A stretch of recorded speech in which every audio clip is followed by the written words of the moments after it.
Hello viewers, আজকে আমি class 10-এর ইংলিশে লেসন 2 তোমাদের যে কবিতাটা রয়েছে ফ্যাবেল, রাল্ফ ওয়ালডো ইমারসনের লেখা। আজকে তোমাদের এই কবিতাটা আমি পড়াবো এবং বোঝাবো। তোমরা কিন্তু চটপট আমার এই ভিডিও চলাকালীন নিজেদের টেক্সট বুকটা খুলবে এবং কবিতাটা ভালো করে বুঝে নেবে। ঠিক আছে? তোমাদের কিন্তু এই লেসন 2টা প্রথম ইউনিট টেস্ট পরীক্ষাতে থাকবে, তাই ভালো করে দেখে নাও কেমন কবিতাটা রয়েছে। চলো শুরু করছি। দেখো কবিতার নাম কি রয়েছে? ফ্যাবেল। ফ্যাবেল কি? ফ্যাবেল হচ্ছে একটি নীতি গল্প। এবার যদি বলো নীতি গল্প কি, দেখো নীতি কথা সহ অযৌক্তিক যে পশুদের নিয়ে ছোট গল্প যেগুলো হয়, তোমরা ছোটবেলাতে পড়েছো, অনেক গল্প পড়েছো, সেখানে দেখবে একটা নীতি কথা আমাদের শিক্ষা পাওয়া হয়। যেরকম ধরো কাকের সেই মাটির হাঁড়িতে জল খাওয়া, তোমরা পড়েছো, the pitchers and the crow পড়েছো। তারপরে the hare and the tortoise, কচ্ছপ এবং খরগোশের গল্প পড়েছো। তো সেই গল্পগুলোকে বলা হচ্ছে ফ্যাবেল। বোঝা গেল? অর্থাৎ তোমাকে একটা নীতি কথা সেখান থেকে পাওয়া যাবে সেই কবিতাটা বা পড়ে, সেই গল্পগুলো পড়ে। ঠিক আছে?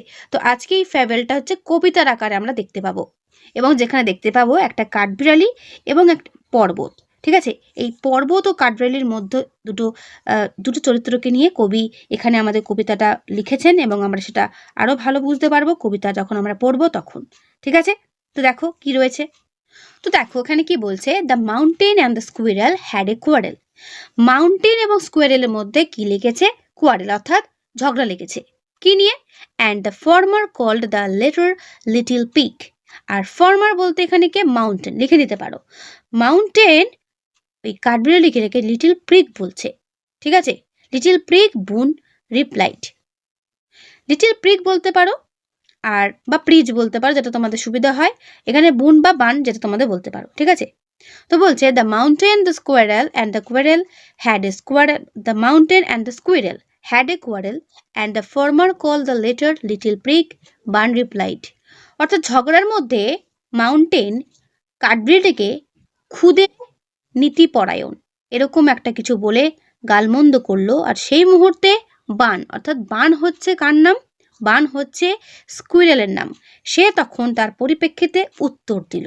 বোঝা গেল? কবিতাগুলো পড়ে হয়তো অনেকে মানে পরপর বুঝতে পারবে না, বাট একটু ধৈর্য ধরে পড়াটা শোনো, প্রত্যেকে দেখবে ক্লিয়ার হয়ে যাবে। আবারও পড়ছি, আমি দরকার পড়ে বারবার পড়বো। ঠিক আছে? The mountain and the squirrel had a quarrel. Mountain অর্থাৎ পর্বতের সঙ্গে, স্কুইরেল অর্থাৎ কাঠবিড়ালির সঙ্গে কি লেগেছে? ঝগড়া বেঁধেছিল।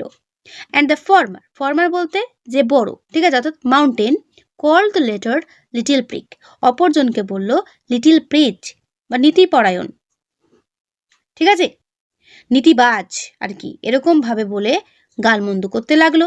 সেই সময় বান রিপ্লাই, অর্থাৎ তখন সেই স্কুইরেলটা উত্তর দিল, you are doubtless very big. আপনি নিঃসন্দেহে বড়। আপনি বলতে মাউন্টেনকে বলছে যে আপনি, হ্যাঁ নিঃসন্দেহে আপনি অনেকটাই বড়, but all swords of things and weather must be taken in together.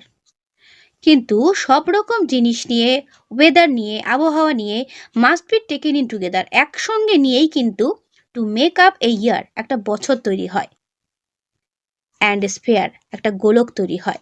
মানে আমাদের বিশ্বটা কিন্তু সব কিছু নিয়েই তৈরি হয়। এই লাইনের মধ্যে দিয়ে কাঠবিড়ালি বোঝাচ্ছে যে তুমি, হ্যাঁ অবশ্যই তুমি অনেক বড়, তোমার ক্ষমতা অনেক বেশি, তুমি অবশ্যই অনেকটাই বড়, আমি সেটা মানছি, কিন্তু পুরো বিশ্ব কিন্তু সব কিছু নিয়েই তৈরি হয়, শুধু তোমাকে নিয়েই তৈরি হয় না, এটা বোঝাতে চাইছে। বোঝা গেল? But all sorts of things and weather must be taken in together to make up a year and a sphere, and I think it no disgrace to occupy my place. তাই আমার মনে হয় না আপনি আমার অবস্থানটা নিয়ে আমাকে অপমান করতে পারেন। এটা আপনার কাছ থেকে আমি আশা করি না। আমি এটা ভাবি যে আমি এতটা অপমানজনক বোধ করব না। আপনি আমাকে কেন ছোট করবেন? আপনিও যেরকম এই বিশ্বে মানে প্রকৃতিতে আছেন, আমিও সেখানেই আছি। সেখানে আপনি আমাকে এতটা হেয় করতে পারেন না। বোঝা গেল? And I think it no disgrace. Disgrace বলতে অপমান। ঠিক আছে? মানে আপনি আমাকে, মানে আমি মনে করি যেটা কোনো অপমানজনক ব্যাপারই নয় টু অকুপাই মাই প্লেস। আমার জায়গাটা বোঝানোর জন্য আমাকে অপমান করাটা এটা কোনো ব্যাপারই নয়। ঠিক আছে? এটা কাঠবিড়ালি বলছে। If I am not so large as you, যদিও আমি তোমার মতো এতটাও বড় নই, you are not so small as I, আর তুমিও আমার মতো এতটাও কিন্তু ছোট নাও। অর্থাৎ এখানে কাঠবিড়ালি কম্পেয়ার করছে যে তুমি যেমন আমার মতো ছোট নাও, আমিও তেমনই তোমার মতো কিন্তু অত বড় নই। And not half so spray, বা আমার মতো অর্ধেক প্রাণচঞ্চল কর্মমুখর আপনি কিন্তু নন। সেটাই বলছে যে আপনি অনেকটাই বড়, আপনার মতো বড় আমি হতে পারবো না, আর আপনিও তেমন আমার মতো অর্ধেক কর্মমুখর এবং আমার মতো এতটাই ছোট আপনি কিন্তু কখনোই হতে পারবে না। এখানে হাফ সো স্প্রে বলতে কাঠবিড়ালি নিজেকেই বলছে যে আমি তো আপনার মতো অত কাজকর্ম করতে পারি না। ঠিক আছে, আই উইল নট ডিনাই, আমি এটা অস্বীকার করি না। You make a very pretty squirrel track, তুমি সুন্দর একটা কাঠবিড়ালির রাস্তা তৈরি করে দিতে পারো, আমি এটা অস্বীকার কখনোই করি না। ট্যালেন্ট ডিফার, অর্থাৎ ট্যালেন্ট কিন্তু সবারই আলাদা, দুজনেরই কিন্তু ভিন্ন।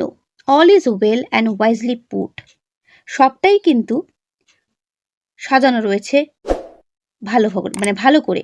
ঠিক আছে, অর্থাৎ তোমার যা ট্যালেন্ট আছে আমারও কিন্তু ট্যালেন্ট আছে, দুজনের ট্যালেন্ট কিন্তু আলাদা আলাদা, সব ট্যালেন্টটাই কিন্তু সুন্দর করে সাজানো গোছানো রয়েছে। কিরকম? If I can not carry forest on my back, যদিও আমি কিন্তু ফরেস্ট আমার পিঠে কখনোই বহন করতে পারবো না, অর্থাৎ একটা পর্বত কি করে, পুরো ফরেস্টটা সে বহন করে, সেটা কি একটা কাঠবিড়ালির পক্ষে সম্ভব? কখনোই সম্ভব না। কিন্তু আবার কি বলছে, neither can you crack a nut, আবার আপনিও কিন্তু একটা নাট কখনো ভাঙতে পারবেন না। তাহলে কাঠবিড়ালি নিজের গুণটা কি বললো, যে আমি যেরকম নাট ভাঙতে পারি, একটা বাদাম ভাঙতে পারি, আপনিও কিন্তু সেটা করতে পারবেন না।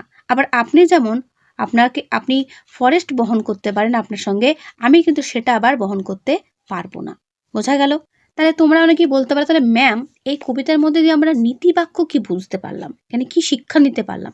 শিক্ষাটা এটাই যে পৃথিবীতে জীবন বাঁচিয়ে রাখতে গেলে সব রকমের জিনিসের প্রয়োজন। এটাই হচ্ছে এই কবিতার মূল নীতিবাক্য বা মোরাল বলতে পারো, তাই না? All sort of talents R required for life on earth, পৃথিবীতে সব কিছুরই কি আছে, প্রয়োজন আছে। এই হচ্ছে ব্যাপার। আশা করি প্রত্যেকেরই কবিতাটা একটু ক্লিয়ার হলো। একটু কঠিন লাগবে প্রথমে, বাট পড়ার পরে দেখো পুরো ব্যাপারটাই সহজ। আবার পরিষ্কার করে বলি, এখানে কি রয়েছে, এই কবিতার মধ্যে রয়েছে একটা পর্বতের সঙ্গে একটা স্কুইরেল অর্থাৎ কাঠবিড়ালির কথোপকথন, যেখানে তাদের মধ্যে বিবাদ লেগেছে এইটা নিয়ে, কে বড় কে ছোট। এখানে পর্বত সমানে কাঠবিড়ালিকে হেয় করছে এবং কাঠবিড়ালি প্রতি পদে পদে সে প্রমাণ করে দিচ্ছে যে হেয় যে আপনি করেছেন সেটা কিন্তু অপমান করার আপনার কোনো কথাই নেই। আপনি যেরকম এই প্রকৃতিতে রয়েছেন আমিও কিন্তু এই প্রকৃতিরই অংশ। আমি বলতে কাঠবিড়ালি নিজে বলছে যে আপনি যেমন এই বিশ্ব প্রকৃতির অংশ, আমিও সেরকম বিশ্ব প্রকৃতিরই অংশ।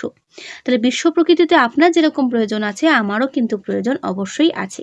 আবার কি, আপনি যে কাজগুলো আপনি করতে পারেন সেটা কিন্তু আমি করতে পারি না, আবার আমি যে কাজগুলো করতে পারি সেগুলো কিন্তু আবার আপনি করতে পারেন না। তাই দুজনারই কিন্তু বিশেষ প্রয়োজন আমাদের গোটা বিশ্বের মধ্যে রয়েছে, সেটাই কিন্তু এই কবিতার মধ্যে আমরা ফুটে আর কি দেখতে পেলাম। লেখক যিনি রয়েছেন রাইটার রালফ ওয়ালডো এমারসন, তিনি কিন্তু তুলে ধরেছেন। বোঝা গেল? এটা খুব ভালো একটা কবিতা, আশা করি প্রত্যেকের ক্লিয়ার হলো মানেটা।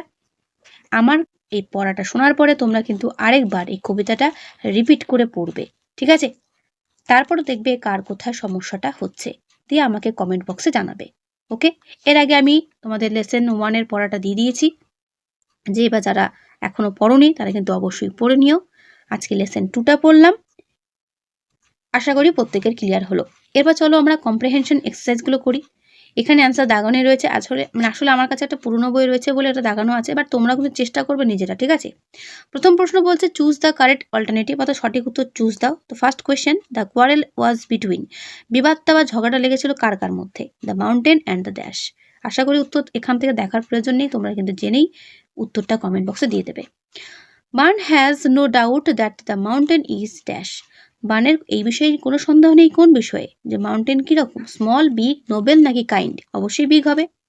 Unlike a mountain a squirrel can crack, মাউন্টেনের মতো মানে মাউন্টেন ছাড়া স্কুইরেল কি করতে পারে, কি ভাঙতে পারে? উত্তর কি হবে? নাট। ঠিক আছে, নাট ভাঙতে পারে। তারপরে দেখো রয়েছে ট্রু ফলস, ট্রু হলে ট্রু লিখবে, ফলস হলে ফলস লিখবে, তার সঙ্গে একটা স্টেটমেন্ট সাপোর্টিং স্টেটমেন্ট দিতে হবে। যেমন প্রথমটা কি বলেছে, the mountain call the squirrel little bun, little bun কি বলেছিল? না, লিটিল প্রিজ বলেছিল বা প্রিক। তো সেই লাইনটা তোমাকে কি করতে হবে, স্টেটমেন্টের ঘরে লিখতে হবে, এটা ফলস হবে। The squirrel is sprayer than the mountain, squirrel কিন্তু মাউন্টেন থেকে বেশি কর্মমুখর ছিল, এটি কি ট্রু হবে না ফলস হবে? অবশ্যই এটা কিন্তু কি হবে, ট্রু হবে। কেন? কারণ স্কুইরেল নিজেই বলেছে যে আমি কিন্তু কর্মমুখর, ওই যে লাইনটা আছে and not half so spray, দেখতে পেলে? তাহলে এটা কি হবে? ট্রু হবে। ওই লাইনটা তোমাকে সাপোর্টিং স্টেটমেন্টে লিখে দিতে হবে, ঠিক আছে? তারপরে question, the mountain can carry forest on it's back. Mountain তার পিঠে করে এই ফরেস্ট বহন করতে পারে, অবশ্যই এটা ট্রু হবে। তোমরা একটু আগেই পড়েছো। If I can not carry forest on my back, I বলতে এখানে স্কুইরাল, তাহলে কার কথা বলছে? মাউন্টেনের কথা, তাহলে এটা অবশ্যই ট্রু হবে। এই লাইনটি কি করবে? ওখানে লিখে দেবে, ঠিক আছে? এরপর চলে আসো 3 দাগের। 3 দাগে কি রয়েছে? Answer the following question, who had a quarrel with the squirrel, কার সঙ্গে ঝগড়া লেগেছিল স্কুইরালের সঙ্গে? Mountain. What is not a disgrace to the squirrel, বলছে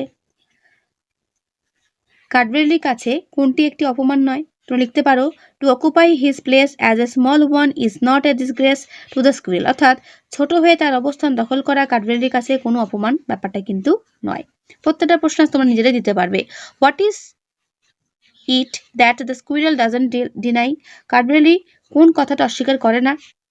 এটাই যে সে কি করতে পারে, মানে ফরেস্ট বহন করতে পারে, ঠিক আছে? ফরেস্ট তো বহন করতেই পারে, বাট ডিনাইটা হবে অন্য অ্যান্সার। ডিনাইটা দেখে না কি আছে, এই যে I will not deny you make, এইটা হবে answer. A very pretty squirrel track, কি ডিনাই করতে পারে না? কাঠবিড়ালি এটা ডিনাই করতে পারে না যে সে কিন্তু কাঠবিড়ালির রাস্তাও তৈরি করে দিতে পারে। কে? মাউন্টেন। এটা অবশ্যই সে ডিনাই কখনোই করে না। বোঝা গেল? এটাই তার উত্তর হবে। তো এই হলো তোমাদের পুরো উত্তর চ্যাপ্টার ওয়াইজ। আশা করি প্রত্যেকে বুঝতে পারলে। তাহলে আজকে এই ভিডিও আমি এই পর্যন্ত দেখালাম। কেমন লাগলো অবশ্যই কমেন্টে জানিও। ভালো লাগলে লাইক করো ও বন্ধুদের কাছে অবশ্যই শেয়ার করে দিও। যত পারো বন্ধুদের কাছে শেয়ার করে দিও। তাহলে আজকে এখানেই, দেখা হবে নেক্সট ভিডিওতে। ভালো থেকো সবাই।